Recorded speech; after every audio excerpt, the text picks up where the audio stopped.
All ஐசான் Rafah. இந்த பெயர் கொண்ட போட்டோ பார்த்தீங்கன்னா சோசியல் மீடியால ரொம்பவும் இப்ப ட்ரெண்டிங்ல போயிட்டு இருக்கு. எதனால?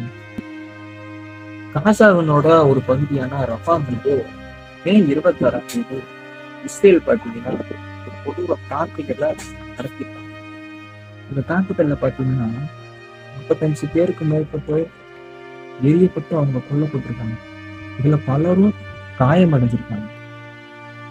அதுல 80% பார்த்தீங்கன்னா பெண்களும் குழந்தைகளும் தான். காயமடைஞ்சவங்க பார்த்தீங்கன்னா கை கால் வெட்டு, ரொம்பவும் பார்க்க முடியாம குழந்தைங்களோட கதறல், பயம், பச்சை தண்ணி கூட வழி இல்லாம ரொம்பவும் சிரமப்பட்டுக்கிட்டு ரொம்ப ரொம்ப மோசமான நிலையில இருக்காங்க.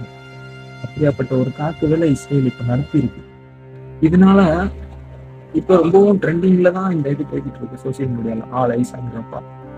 எல்லாருமே ரொம்பவும் ஷேர் பண்ணிட்டு இருக்காங்க.